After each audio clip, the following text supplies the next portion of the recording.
worst note a director has ever given you? Oh, We're not naming names. It's okay. okay. I hope she doesn't see this because she had really good intentions. But I remember someone whispering in my ear, shame, shame, shame. And I was like, I love that so much. and it made me laugh. Oh my God. I knew what she was going for, and I was like, Right. Prepare your ears, humans. Happy, Sad, Confused begins now. I'm Josh Horowitz, and today on Happy, Sad, Confused, Margaret Qualley is here. This lady is doing it right. You may know her from The Nice Guys and Once Upon a Time in Hollywood, but in 2024, she really kicked it up a notch with an all-timer trio of bold, bananas movies that I love, Drive Away Dolls, Kinds of Kindness, and of course, The Substance. If you've seen it, you know she's getting all the accolades. It's well-deserved. She's fresh off the Golden Globe stage. It's the one and only on Happy, Sad, Confused for the first time. How is that possible? It's Margaret Qualley. that was sweet. I'm out of breath. Hi. Take over, Margaret. How's it going? Thanks for having me. It's so good to see you. Thank you for taking the time. Congratulations on everything. We're going to revel in all the madness of your career. You're making the best choices. I'm so excited for everything you're doing. So I'm glad it's happening now. That's really nice of you to say. I'm glad you think so. Someone validating I'm me. glad someone thinks so. No, a lot of people do. This is like a substance arrangement for the next 40 minutes. We are a symbiotic relationship. We're going to be here for each other. We are one? Well, we're not exactly one, but together we are one podcast. And if one of us dies, this podcast dies, I guess is what I'm saying. Got it. Okay. So no pressure. Try not to die. Got it. Yeah, that's the number one goal. Motto. Yeah. I have returned to my beloved New York City. I know New York is home for you too. You're still in LA. I was at the Globes like you were the other day. Mm-hmm. Do you miss New York? It's very cold here, if it's any consolation. I always miss New York. I love New York. It's my favorite place in the whole world. New York and New Jersey, actually. If I could just bounce back and forth. Well, no, I won't say that because I do love my job so much, and I do love being on location as a part of the job too. We could get into that, but I think it's nice, like, to kind of like. Doing a movie for me is the most selfish experience in the world because what you essentially get to do is put the rest of your life on pause to a degree. I'm not a guy, so I can't really put everything on pause, but different standards. Guys can just shut it off. Fuck family, fuck friends. I'm doing a movie. No. It does seem like quite like a get out of jail free card for certain folks. I will say, yeah, there's like sometimes you'll be doing a movie and I'll have the experience of getting really tired and being like, oh gosh, I just need to rest. And then you go back to life and you're like, oh no, that was resting. This is harder. The movie part, that's like the ultimate fantasy rest. Yeah. Yeah, they're feeding me, they're doing my laundry, they're taking care of me. Yes, yeah, they wake up in the morning and they say, get up here, and then we'll put you in the car, we'll take you here, and then we're gonna do your hair, we're gonna do your makeup, you're gonna eat this, you're gonna put this outfit on, you're gonna say this, then we're gonna walk you to the bathroom, you're walking back to set, we're gonna walk you over here. It's you're being babysat. Constantly babysat. What's okay, so when you're back home and you're not working, give me a snapshot of day in the life of Margaret. Day in the life? Yeah. Okay. Well, first of all, I have a new addition to my life. And what about that reveal? This is Smokey. Smokey is the second most adorable dog next to my dog, who's in the other room. I might need to grab Lucy because it could be a puppy play date. I'm gonna Smokey has changed my grab Lucy. I'm grabbing Lucy. I'm gonna be right back. Talk to the folks on the podcast. Tell them about Smokey. Really? Yeah. Okay. Hi guys. This is Smokey. Am I really supposed to be doing this? I don't know that I am. Josh is gone. I could say anything. Penis. I'm just kidding. Sorry. I'll stop. I'm gonna seem insane here. No, you're not insane. You're not insane. I played the penis game. I heard penis. That's my go-to. I have a bigger one than Smokey, but. Oh, hi. Lucy. Hi, Lucy. So how long have you had Smokey? How long have you had Lucy? Jinx. We've had Lucy for 4 years. I've had Lucy for 4 years. Yeah. Oh my And God. Lucy seems like a lap dog, even though Lucy's huge. She often is a lap dog. Right now, she's like an anti-lap dog. Well, she's That was maybe Lucy. got performance anxiety. Sorry. Happens to Now, the best of us. were you always a dog person? Is this like a new development in your life? I haven't had a dog as an adult. Okay. And I mean, I grew up with a lot of animals, Right. Montana, North Carolina. And then I was too kind of like transient to be responsible for a little creature. But now I feel like I've like got life under control enough that I Yeah. can have a You're dog. 30. And I'm 30. I'm 30. I can have a dog. Yeah, I'm a goddamn grown up. Yeah. I feel like I just got a peek into what you say to yourself in the mirror every morning. I'm 30. I can have a dog. Yeah. Okay, we'll backtrack to absurd random things like dogs later, but let's talk substance because this has been quite a wild ride for you guys. What does it say? I mean, I don't know. I when I first saw this, I was like, this is for me. I love this. This is not going to be for everyone. And then lo and behold, this is a box office hit. This is a critical hit. This is a awards contender. Margaret, what? I thought the world was a horrible place. The world is a wonderful place if we're accepting the substance like this, right? I know what you mean. I'm totally blown away and totally shocked and like I'm so grateful. Demi and I worked so hard on this for like it was a 5 month shoot. It was super intense. It was at once, rewarding and painful and like all the things that I don't know. It was just like and I'm so happy for her. I love her so much. I've learned so much from her. I love being around her. I've really truly gained a friend from this experience and um yeah all to say yeah I'm so grateful for the life that the substance has had or is having out there. So when you encounter this script, what's your first read on this? Because I would imagine like you can have one or two reactions. This is the kind of script where you're like, throw it in the trash, burn the computer. I never want to look at this thing. Or you can respond to it like the weird freaks like you and I. I assume you responded to it. Like what did you click into? Like what excited you when you first read it? I think it's like touching on a part of the human experience that is like just I think somewhat like inevitable in this day and age, but doing it in a way that like is celebratory in a sense, I guess I feel like I'm very much interested in making movies that people want to watch, and I don't always like movies that I don't always hit the mark there.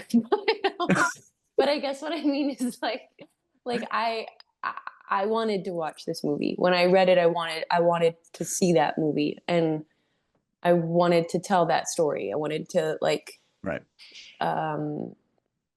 Yeah, I just wanted to be a part of it. I could like kind of it was a really descriptive script and it felt like to me it kind of felt like reading what I would imagine it was to read like one of those classic fairy tales like Right. in this very backwards way, but the way that the story was being told was very like it's almost like it could have been animated, and the performances I think kind of feel like that too. It's almost like animated creatures come to life. Totally. And I just hadn't seen anything that, it's just like it was a cool way of telling the story, like a nightmarish fucked up fairy tale. Did anything about it scare you? I mean, the way like you're shot in this film, the way, I mean, really like body image obviously Terrified is so me. Yeah, it terrified me. Absolutely. Absolutely terrified me. I think like I've lived my life, my work life specifically, doing the exact opposite of everything that this movie does to me. And I've sought out performances that go in the other direction. And I think that comes partially from a female idea that in order to garner respect, you have to make yourself, Deglamorized. yeah, Yeah, exactly. yeah. Like Charlize Theron in Monster or something, Right, right? right, Like that's right, that's how you get respect as right. a lady. And not that that's an amazing performance. Of course, she should have all the Sure. respect. But the point being, it was just like super terrifying to lean into all the things that I was told will make people hate me. You know what I mean? Basically, and it is, and people, you do hate her. Like you hate her until you don't. She turns into a monster. Like that's when you kind of get. Then when Sue, monster Eliza Sue, loves herself for the first time. She experiences love for the first time. Until then, she's kind of like this, like alien sex bot thing. Right. And so pointless. I mean, needless, it was terrifying. It was like, and then on top of that, like the amount of pressure to, like be the realization of Corley's idea of perfection and, like an intense gaze for a really elongated period of time. Like 5 months is a long time to be living in that mindset. Yeah. Just another day, wake up and be an idealized, version of perfection, Yeah. of femininity. Yeah. Yeah. Yeah. Easy. Yeah. Yeah. Yeah. I was like, what am I doing to myself? Is there a bonus in psychiatric bills I get after the Right? shoot to I mean, compensate for what I'm going through? by the end of this shoot, I had like, okay, wait, did you see All Kinds of Kindness? Yes, of course. Yeah. Okay, so thank you. You know that the character that has like all the acne, like that was just my acne from the prosthetics. And I was like, oh, this is actually kind of perfect. Like I'm playing all these different characters. For one of them, we'll really use all my crazy prosthetic acne. Yeah, like it took me probably like a year to recover, like physically from all of it.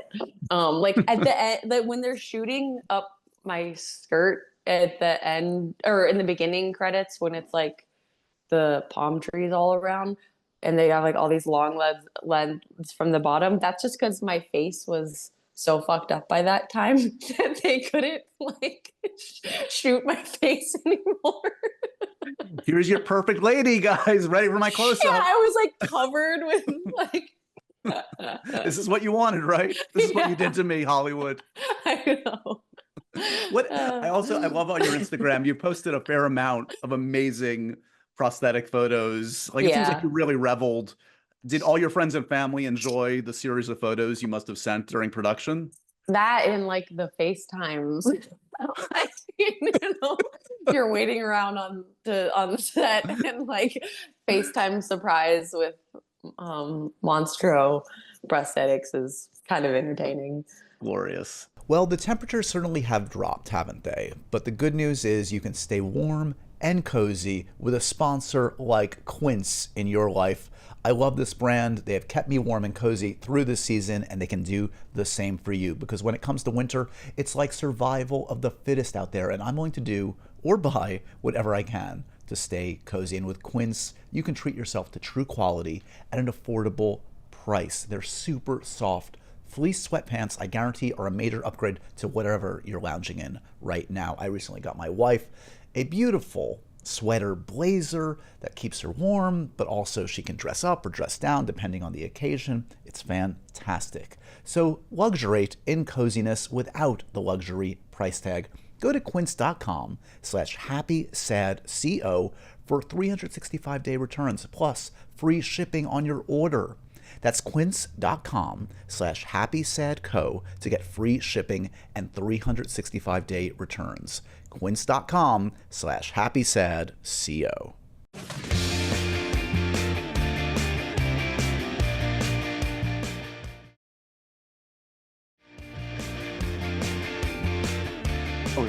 We alluded to this like amazing life the movie has had. You can never predict also the memification, the enter into the zeitgeist. I mean, there have been, I can't imagine I'm sure you've seen like 1,000 of these. I've seen thousands of these, dragging you across the floor, I love it. Yeah. cut to like crypto dragging By the way, that Superman. was scary, dragging me across the floor, because that's really happening that fast. Like all these things are practical. So like we've got someone, I have a piece of cardboard taped to my back so that I won't get rug burn. And then I've got my feet tied with little ropes, and someone just yanking a rope from the other side, like on a machine. I'm sliding down the corridor, like banging back and forth, and then down the stairs. Anyway. Again, you're really selling the acting thing well. For anybody aspiring to be an actor, this is a cautionary tale. Don't do it. I do love my job. I love it. It's the best job in the world. Are there any of the memes or stuff that you've really enjoyed yourself? All of them. Yeah. I like the one a lot someone sent me where it's like, if I send you this photo, it means I'm not coming, of Demi. There is there's a good one of Demi and a good one of Monstro. Right. But they've all been amazing. It's like, it's so cool. I absolutely am touched by the way that cultures embrace the film, and that it means something to people is awesome. Whether you know it or not, your name has come up a lot on the podcast. I've been dropping your name a lot the last year or so because like I really mean this. The choices you're making are awesome. Like, thanks. And we can point to, like I alluded to, 2024. Substance is just the tip of the iceberg. If people haven't seen Kinds of Kindness or Drive Away Dolls, that not enough people did see. I feel like those two films walked so Substance could run. Thanks.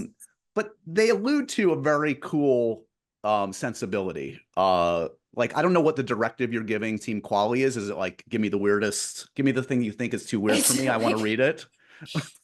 So the opposite. Like, I don't know what happens to me. Like, I'll be like I'm like, okay, I just want to do a rom-com. I just want to do like a romance. I just want to do something sweet.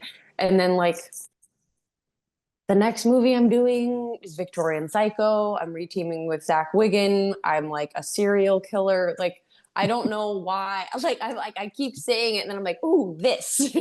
So it's my own fault. But that's certainly not my directive. Like I'm trying to, maybe it's also like, I don't know, like I do, the world becomes a part of your life to a degree. Like I want to enjoy my life. Right. Right. Yeah. But I think Victorian Cycle will be really fun. Anyway, sure I want to have fun. I don't know. But a Nancy Myers, I would love. kitchen set rom-com would be lovely. That would be heaven. Sign me up. Do you go up for things? Like, have you auditioned for? I don't get them. I think there's something about me that says you're too damn interesting for your own good. So I'm crazy. That was my kind euphemism. You see. I don't know. People, Well, okay. So, give me a sense of your sensibilities growing up, just as a fan of film and TV. What were you into? Growing up? Yeah. Okay. I mean, growing up, I was kind of too busy to like, I was such a serious dancer that I didn't watch an incredible amount of film.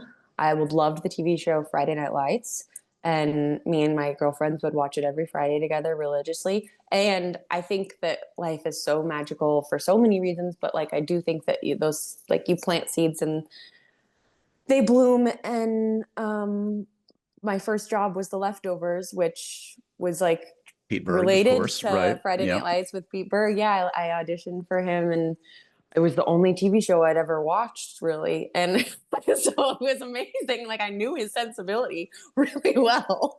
Wait, and then you've of course worked with Jesse since then. Jesse Plemons. I've worked with Jesse since then. Mm-hmm. Yeah, but everything, like one thing was then okay. So when I started, I went to my first acting class when I moved to New York at 16. My high school boyfriend took me to an acting class in a church on the Upper East Side, like an improv class. And I fell in love with acting. And then I started doing my homework, and I looked up like all my he gave me all of his favorite movies, and I watched all of his favorite movies. And then out of those, I looked up those directors, all their movies, and then like took that on little, went on the journey. Yes. Yeah, went on the journey. And I'm imagining a tree, but anyway. Do you remember what were the directors or actors you started to kind of get obsessed with back then? Like when you started to go through these little branches? Using your tree metaphor. I mean, the things that the movies that I like really loved in adolescence were like Eternal Sunshine of the Spotless Mind, and still do, but I just mean like the ones that I like uncovered around that age, 16, 17, 18, that I do think are really formative years in terms of your taste. I love like Eternal Sunshine. I loved Kramer versus Kramer. I loved Basketball Diaries. I loved, I mean, so many, but those are the first ones that I just remember like Harold and Maude and Punch Drunk Love. Punch Drunk Love was huge. I could keep going, but no, that's a good list. What about on kind of like the more mainstream genre side? Like, were you a Harry Potter kid? Any of that? I loved Harry Potter. I read all those books when I left. I read them late. I like left home at 14 and went to a ballet boarding school, and I wanted like something cozy and wholesome to try to put me to sleep. So I read Harry Potter then, and then I actually watched them with. It's funny that you brought that up because I'm doing an English accent next, so I'm only watching British TV and movies for a while. So that's the household rule. And amazing. Jack had never seen Harry Potter, so we watched all those over. I know. It was really fun over Christmas break. Were you basically explaining everything as it went? Kind of like, so that I was like, well, this next one's really good, so you have to wait for this next scene. Like, come on. Alan Rickman isn't exactly as he seems. You may end up really empathizing with this guy. He's like, go up. What's your favorite of the Harry Potter films? 4. So not Azkaban, what would be Goblet of Fire? Is that? Yes. Goblet of Fire. Okay. I think that's Goblet of Fire. Yeah. Goblet of Fire. Yeah. Okay. Any particular reason? I just think like I feel like 1 through 3 really set up the world and all the characters by the time 4, it's like this big kind of like epic within the world. I feel like they really take it to the next level. And I like that. Fair enough. So, okay, we know you were serious about dance. What's the best dance film of all time? Are you a Step Up person? Were you on Magic Mike? I love Step Up. I adore Step Up. Magic Mike's good too, but Step Up's more my speed. I like more. I get bored if there's not like a woman. Like I need more women. I need more of romance. I need there's our poll quote of the day. Okay, you can challenge any actress or actor to a dance off on screen, Margaret. Who do I choose? Who do you choose? Wait, but I didn't even answer your first question. Yeah, go for it. Okay, wait. Well, first, okay, maybe this is both because this is my favorite dance movies. Yeah.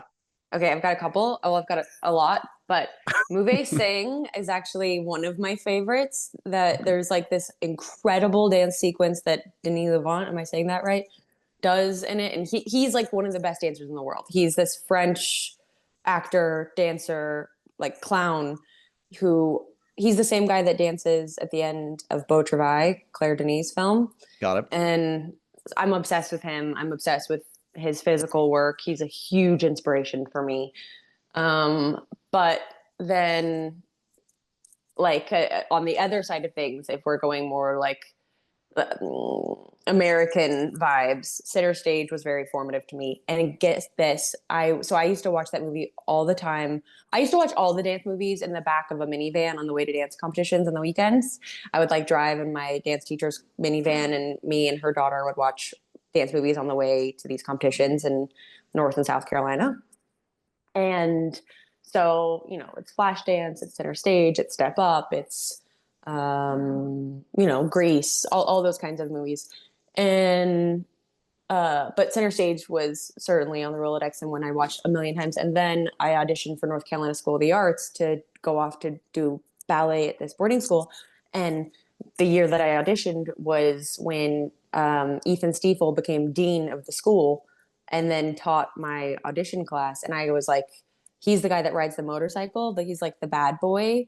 And that was a big moment for me. But yeah, but okay, you then asked me who I would want to do a dance off with. Yes. Yep. I mean, maybe Denis Lavant. I don't know. I think he's alive and old, but Oh, you're just choosing someone old that you can beat. That's cruel. I think he'd still beat me. He's an amazing dancer. No, he's amazing.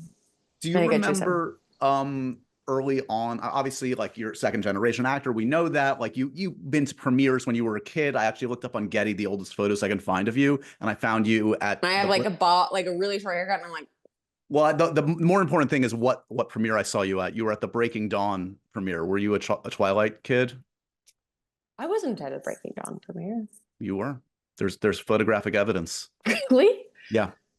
It was that special moment you blocked it out. I swear. No, I don't think that's true. Breaking Dawn, it was a premiere in New York, 2011. I don't have the photo literally in front of me. Okay. Agree or disagree? It's okay. Okay. Okay, fair enough. I believe you, I guess, but it seems crazy. Like I have no tie. Like why was my mom? There was my mom? Yeah. Why was she there? I don't. Maybe is she a Twihard I didn't know about. I don't. I mean, I've seen the Twilight movies. I love the Twilight movies. I love Kristen Stewart. I love Robert Pattinson. I love Twilight. I love it all. But I'm just shocked that I was there. I know I was at the premiere of Monte Carlo.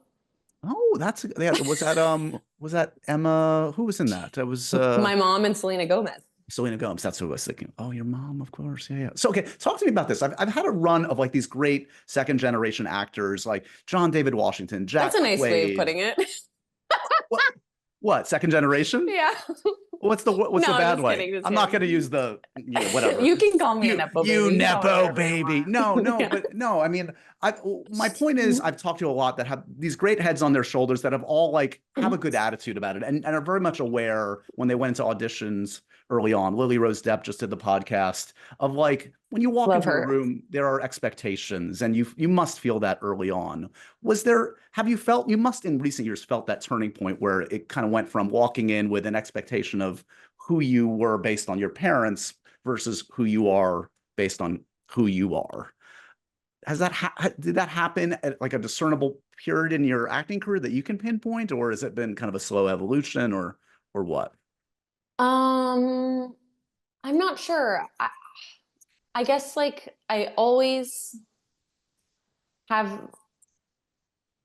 I think I just so desperately want to like be good, want to deserve to be in the room that I'm in. I want to work my ass off. Like I love the feeling of working really hard. I love the like feeling of exhaustion from good hard work, and you don't always get that. Life can be exhausting when you're not working hard. Life can be exhausting in like all these different kind of stressful ways, but like there's something so pure about being able to put your heart into something and your mind into something, your body into something, and really go for it. And so I guess that I've always had such a big drive to be able to do that, and I am really hard on myself, that I always feel like I'm harder on myself than anyone else in the room. And so it kind of doesn't matter. Like think the worst. Me too. We'll get through this together. I'm way ahead of you. Whatever you're thinking. And then some. That's adorable. Oh yeah, babes. Mm-hmm. Cute. Welcome up here. Yeah.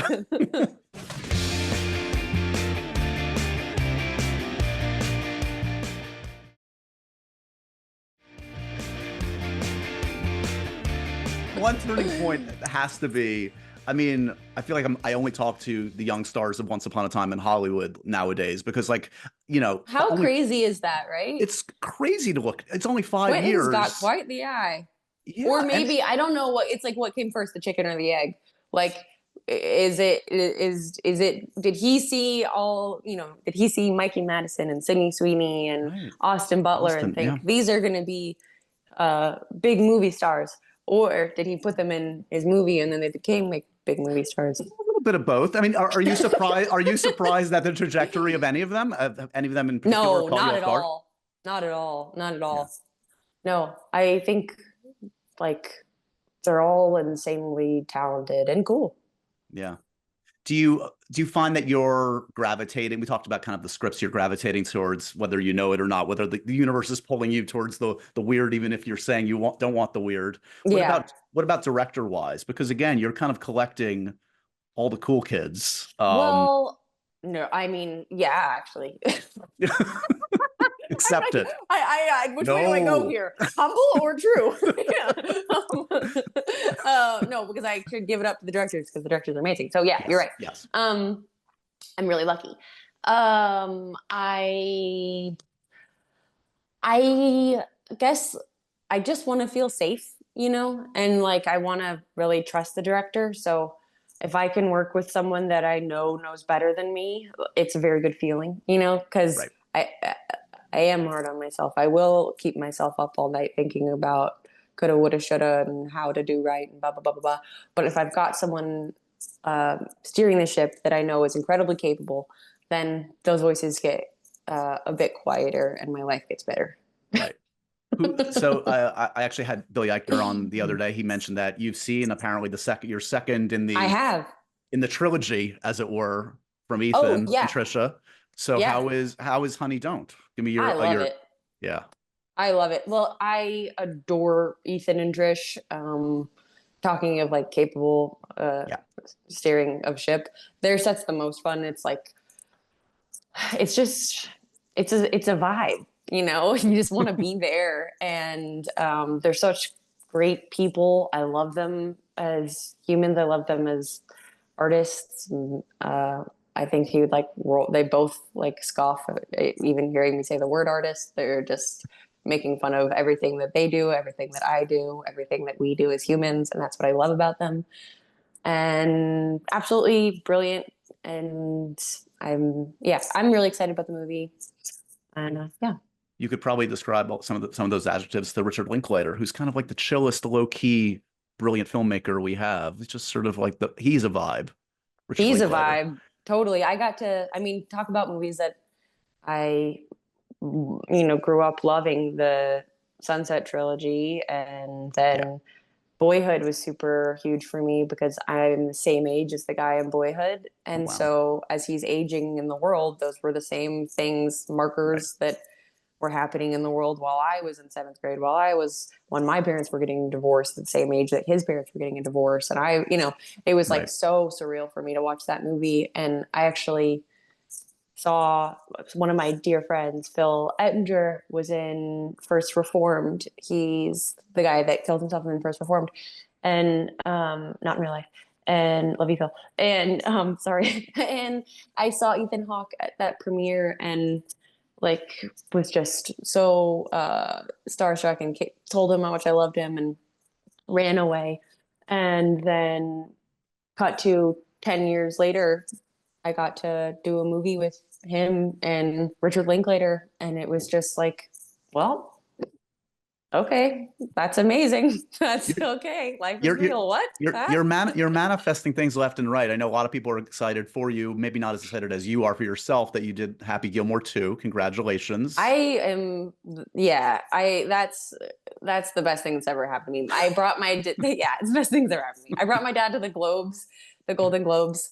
And I sound like such an asshole saying the Globes. I brought my dad to the Golden Globes, and he got to meet Adam Sandler, who's like, I think it's kind of like this for everyone, but in my family, like Adam Sandler is the best guy in the world. Like, you want to be like him, you want to marry him, he's the best. You want your kids to be like him. You want everyone. He's the best.